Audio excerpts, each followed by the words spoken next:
గంగా శంతనుల కథ. పూర్వం ఇక్ష్వాకు వంశంలో మహాభిషుడు అనే రాజు పుట్టి గొప్ప ధర్మ స్వభావుడై 1000 అశ్వమేధ యాగాలు 100 రాజసు యాగాలు చేసి ఇంద్రాది దేవతలను సంతృప్తిపరచి స్వర్గలోకానికి వెళ్ళాడు. అక్కడ అతడు దేవఋషి గణాలతో కలిసి బ్రహ్మను సేవిస్తున్న సమయంలో గంగానది దేవవనితా రూపంలో బ్రహ్మ సభకు వచ్చింది. ఆ సమయంలో గంగాదేవి కట్టుకున్న చీర గాలికి పైకి లేచి ఆమె తొడల భాగం కనపడింది. ఆ దృశ్యాన్ని దేవతలు చూడక ముఖాలు పక్కకు తిప్పుకున్నారు. కాని మహాభిషుడు మాత్రం దానిని ఆసక్తిగా చూశాడు. బ్రహ్మదేవుడు ఇది తెలుసుకొని మహాభిషునిపై చాలా కోపం వచ్చి అతన్ని మానవ వనితకు పుట్టమని శాపమిచ్చాడు. మహాభిషుడు మిక్కిలి దుఃఖపడి భయపడి 2 చేతులు జోడించి మానవలోకంలో గల రాజులందరిలోకి ప్రతీపుడు పుణ్యాత్ముడు, అతనికి మాత్రమే జన్మిస్తాను అని వేడుకున్నాడు. దానికి బ్రహ్మదేవుడు సమ్మతించాడు. గంగ కూడా ఆ మహాభిషుని రూప సౌందర్యాలకు తన పట్ల అతనికున్న కోరికను గమనించి మన్మథ బాణాలకు గురి అయి అతని తలుస్తూ మర్త్యలోకానికి వస్తూ ఎదురుగా వశిష్ఠ మహాముని శాపంతో స్వర్గలోకం విడిచి వచ్చినందుకు దుఃఖిస్తూ భూలోకం వస్తున్న అష్టవసువులను చూసి గంగ ఇట్లన్నది: ఇలా వెలుగును కోల్పోయి మీ పదవులను విడిచిపెట్టి ఉన్న చోటును వదిలి వెళ్ళటానికి కారణం ఏమిటి అని అడిగింది. స్త్రీ రూపంలో ఉన్న గంగతో ఆ వసువులు ఇలా చెప్పారు: వశిష్ఠ మహాముని శాపం కారణంగా భూలోకంలో ఒక పుణ్యవతి కడుపున జన్మించాలని వెళుతున్నాము అని దుఃఖిస్తూ చెప్పారు. మేము వేరే చోట ఎక్కడా జన్మించలేము, నీకు పుత్రులుగా జన్మిస్తాము. ఆ మహాభిషుడు ప్రతీపునికి శంతనుడై పుడతాడు కాబట్టి నీకు అతనికి వివాహమవుతుంది. మా జన్మకు అతడే కారణకుడవుతాడు అని చెప్పగా గంగ సంతోషించి ఇట్లన్నది: నా కోరిక కూడా అటువంటిదే, మీ కోరికను అంగీకరిస్తాను అని కరుణతో పలకగా వసువులు గంగాదేవితో ఇట్లన్నారు: నీవు మాకు ఉపకారం చేయగలిగితే మేము నీకు ఒకరి వెనక ఒకరు పుట్టగానే వెంటనే నీళ్లల్లో వేసి మమ్మల్ని భూలోకంలో ఉండకుండా చేయాలి. మాకు వశిష్ఠ మహర్షి ఇచ్చిన శాపానుగ్రహం కూడా అదే. ఆ మాటలు విని గంగ ఇట్లన్నది: మీరు అడిగినట్లు నేను చేస్తాను. కానీ మీరందరూ తిరిగి స్వర్గానికి చేరితే నాకు ఒక్క కొడుకైనా దీర్ఘాయువుతో ఉండేవాడు కావాలి. అది ఏ విధంగా వీలవుతుంది? ఆ మాటలకు వసువులు ఇట్లన్నారు: అష్టవసువులలో ప్రభాసుడు నీకు కన్న కొడుకై మీతో ఉంటాడు. ఆ విధంగా గంగా వసువులు పరస్పరం ఒప్పందం చేసుకుని వెళ్లారు. భూలోకంలో భరతకులంలో పుట్టిన వీరుడైన ప్రతీపుడు ధర్మపరుడై దీక్షపట్టి గంగానదీ తీరంలో మనోజ్ఞంగా తపస్సు చేస్తున్నాడు. ఒకనాడు గంగ ప్రత్యక్షమయ్యి తీగ వంటి మేనుతో పొందికైన అవయవములు కలిగి పద్మము వంటి ముఖముతో దివ్యవనిత రూపం ధరించి వచ్చి ప్రతాప మహారాజు కుడి తొడ మీద విలాసంగా కూర్చుంది. ప్రతీపుడు గంగను చూసి ఆశ్చర్యపడి, ఎవరు నీవు? నా తొడపై ఎందుకు కూర్చున్నావు అని అడిగాడు. అప్పుడు గంగ ఇట్లన్నది: ప్రతీప మహారాజా, నేను జహ్ను మహర్షి పుత్రికను గంగను. నీ సుగుణాలకు సంతోషించి నీకు భార్య కావటానికి వచ్చాను అనగా ప్రతీపుడు, ఓ పద్మముఖి, అగ్నిసాక్షిగా పెండాడిన భార్యను తప్ప ఇతరులను నేను స్మరించను. అంతేకాకుండా స్త్రీలు ఎడమ తొడపై కూర్చోవాలి, కానీ నీవు మగవారు నా పుత్రులు కూర్చోవలసిన కుడి తొడపైన కూర్చున్నావు. కాబట్టి నా కొడుకుకు నీవు ఇల్లాలువు అగుదువు అని అన్నాడు.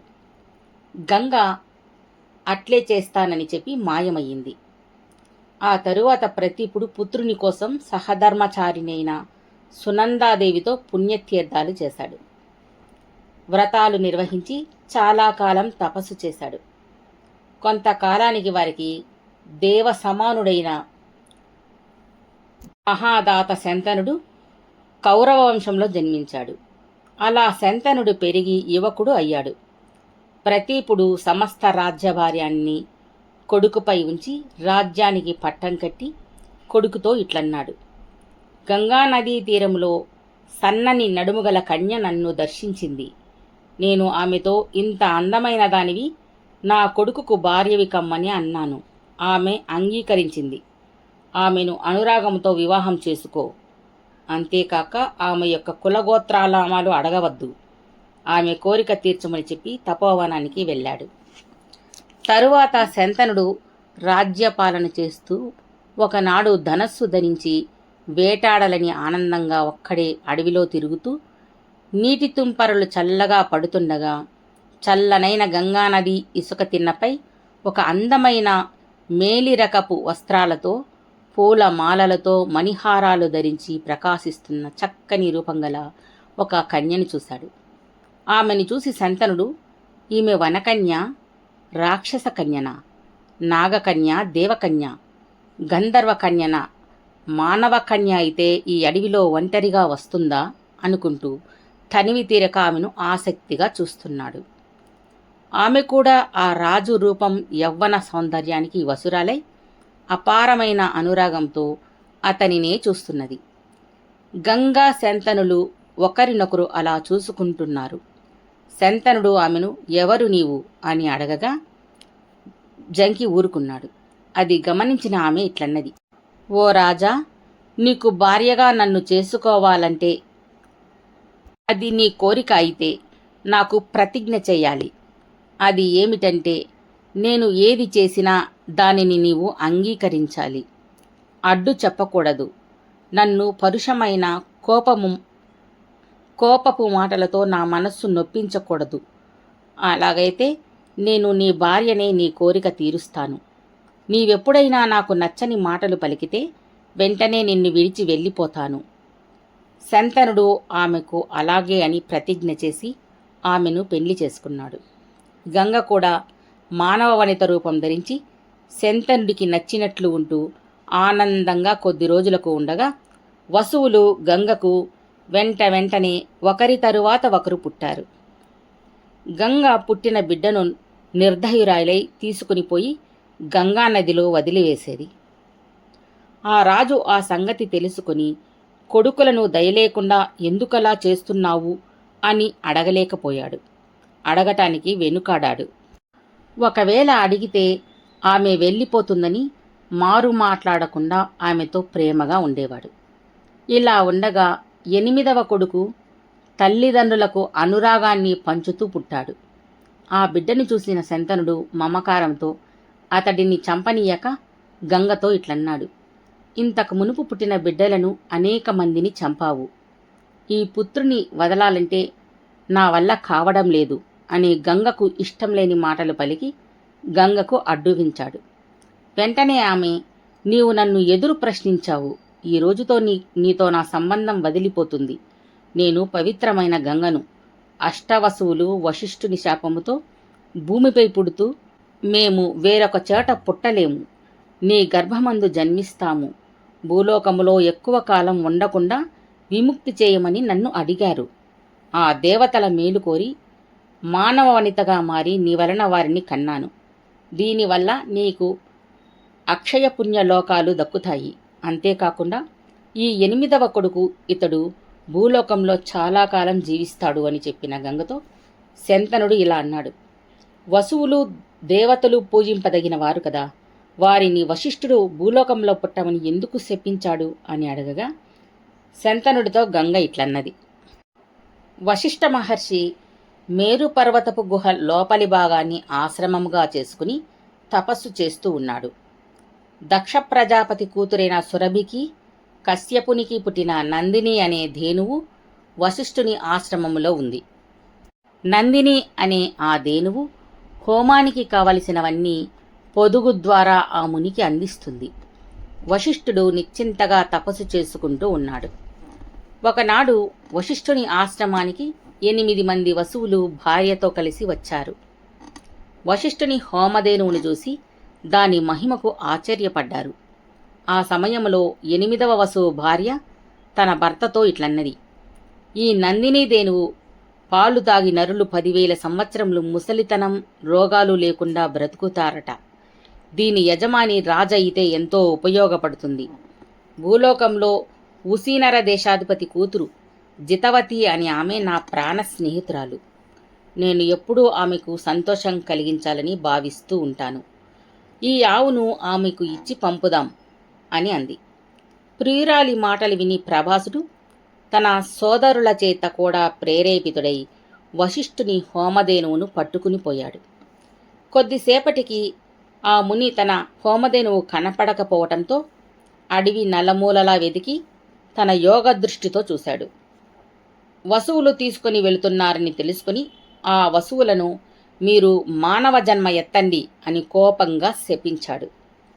వసువులు భయపడి వశిష్ఠునితో వినయంగా ఇలా అన్నారు.